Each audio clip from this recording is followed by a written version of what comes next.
A propósito del video anterior, hay muchos que me han enviado comentarios por privado haciéndome una serie de cuestionamientos con respecto a mi video sobre los impuestos y que me gustaría analizar aquí. El primero de ellos consiste en plantearme que en realidad una persona es libre para elegir si quiere trabajar o no en un sistema capitalista, lo cual es parcialmente cierto. Con parcialmente cierto me refiero a que si bien a prima facie poseería la libertad de elegir, la verdad es que solo podría optar entre dos opciones, las cuales serían trabajar o morirse de hambre, como así también aquella persona que se apuntaba con un arma por un ladrón posee la libertad de optar entre dos opciones, otorgarle el dinero exigido al delincuente o ser agredido o incluso asesinado por el sujeto que lo está asaltando. Yo también podría alegar que una persona que se encuentra coaccionada a pagar impuestos también posee la libertad de elegir entre dos opciones, o paga los impuestos o es arrestada por haber incurrido en una evasión fiscal. Por lo que con el criterio de que una persona es libre de elegir siempre y cuando tenga la posibilidad de escoger entre dos opciones, entonces se podría aseverar que los impuestos no constituyen ningún tipo de violación contra las libertades individuales. Por supuesto que los libertarios podrían alegar que yo no estaría obligado a trabajar, porque si no recibiría una pena por no hacerlo, la cual consistiría en una pena de muerte por desnutrición o inanición, ya que en definitiva, a pesar de esto, yo sería libre para vivir sin trabajar en el caso de que tenga una huerta propia en la que plante mi propio alimento sin la necesidad de gastar dinero en el mercado. Empero lo cierto es que de todas formas necesitaría tener un terreno, lo cual no me resultaría gratuito, a menos que me lo herede de alguien. Y además de esto también supondría una coacción, ya que me estaría viendo obligado a plantar mis propios alimentos como consecuencia del hecho de que vivo en un país capitalista que me ha compelido a vivir en esas condiciones para poder sobrevivir. Por otro lado, yo también necesitaría todo tipo de agroquímicos y pesticidas para mantener mi huerta, piénsenlo. Además de que también necesitaría tener una casa para guarecerme durante el invierno o mientras llueva, como así también necesitaría tener dinero para financiar gastos que debería realizar para tener una buena salud que me permita mantenerme vivo. Por otro lado, los que están en contra de los impuestos también podrían ser autosuficientes de esa manera, ya que podrían ser indigentes que solo poseen una huerta, y en este caso no se encontrarían coaccionados a pagar impuestos, por lo que bajo su lógica también podríamos concluir que ellos también son libres para no pagar impuestos, por el mismo motivo por el cual yo sería libre para no trabajar. Por supuesto que también se podría alegar que en definitiva yo también tendría que trabajar duro bajo un régimen no capitalista, ya que debería trabajar en la huerta y prepararme la cena, pero bajo esta lógica también se podría afirmar que entonces los liberales en definitiva también tendrían que cometer la acción de pagar independientemente de que vivan o no en un país libertario, ya que deberían pagarles a los capitalistas por los productos que desean consumir, como si estos precios fueran impuestos. Por lo que si bien no pagarían impuestos, de todas formas deberían pagar servicios básicos como el alumbrado público, la luz, el gas, el asfaltado de las calles, la policía, etc. Con la diferencia de que ellos les estarían pagando a empresas privadas que carecen de todo tipo de ente que las regule, por lo que tendrían que pagar igual. Claro que podrían argumentar que esto sería mejor porque tendrían que pagar menos por la competencia que se generaría entre estas empresas privadas y porque tendrían más opciones para elegir, por lo que su margen de elección se ampliaría. Pero esto no es tan simple, porque sería impensado que diversas empresas de abastecimiento eléctrico, por ejemplo, puedan competir entre ellas sin que esto no genere serios problemas en el sistema, ya que estas empresas se estarían disputando constantemente los territorios y las zonas en las cuales podrían actuar. Además de que no existen muchas empresas que posean el capital necesario para llevar a cabo este tipo de abastecimientos, por lo que probablemente se generaría un oligopolio o simplemente persistiría una estructura monopólica, con la diferencia de que el ENRE no podría realizar ningún tipo de control tarifario,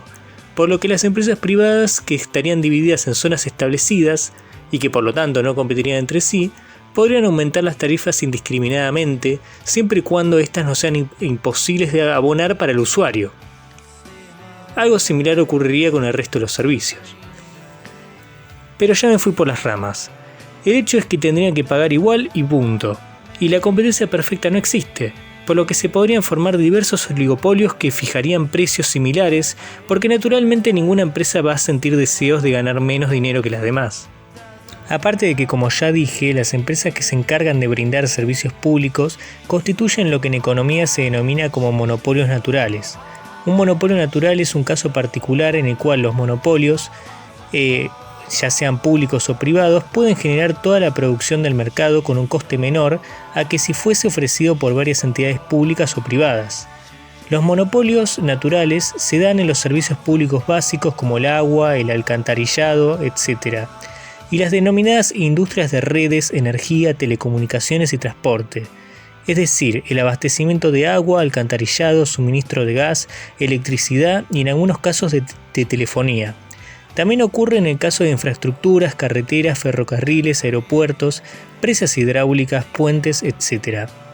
Como ya habíamos señalado antes, la ineficiencia en la duplicación de servicios en los considerados monopolios naturales se produce por la alta inversión en infraestructuras, la economía de escala que se requiere de toda la demanda posible para rentabilizar los costes y de los límites al crecimiento de la demanda. Esto usualmente ocurre en mercados en los cuales se tiene que realizar una altísima inversión inicial para ingresar, junto a elevados costos de mantenimiento de una estructura productiva para atender a un mercado que, adicionalmente, es limitado o tiene unas altas barreras de entrada. Así, los incentivos para que las firmas adicionales a la primera ingresen en el mercado son bastante bajos, dado que los costos totales necesarios no disminuyen, mientras que, al mismo tiempo, y en el mejor de los casos, solo se podría servir una parte de dicho mercado. Además, esta participación de empresas adicionales también sería ineficiente, puesto que la replicación de las estructuras industriales no conduce necesariamente a una mejora, ya sea en la cantidad o en la calidad del producto. Por ejemplo, el hecho de que se doble el número de empresas que proveen alcantarillado en un lugar donde ya existe no conduciría a una mejora en servicios sanitarios, pero incrementaría los costos. En otras palabras, resulta más eficiente que solo haya una empresa en el sector, puesto que los costes medios tienden a bajar según aumentamos la productividad de lo invertido, ayudando al monopolista a aumentar su ganancia. De esto se deduce que no podría acontecer una competencia entre diversas empresas privadas que brinden este tipo de servicios. Y peor aún, se ha demostrado que en algunos casos la privatización de estas empresas únicamente provoca que los precios encarezcan debido a que obviamente no se suscita ningún tipo de competencia entre las mismas, debido al costo que supone invertir en este tipo de áreas o actividades. Una prueba de esto es Estados Unidos, un país en el cual los servicios públicos mantenidos por empresas privadas son más de un tercio más caros y menos eficientes que los servicios ofrecidos por las municipalidades. En el caso de América Latina, economistas como Luis Andrés y otros encuentran que la introducción del sistema ha llevado a algunas mejoras, principalmente la reducción de la fuerza de trabajo, pero también a un incremento en los precios al consumidor. La misma baja expectativa de ventajas significativas al público entre el sistema privado y el municipal se ha encontrado en otros países. De manera que no es cierto que los liberales serían más libres en el caso de que este tipo de empresas sean absolutamente privadas y carezcan de cualquier tipo de regulación, puesto que de todas formas se verían obligados a tener que pagar precios, y su margen para elegir contratar a determinada empresa sería el mismo, como así también los precios no disminuirían como consecuencia de estas privatizaciones férreas.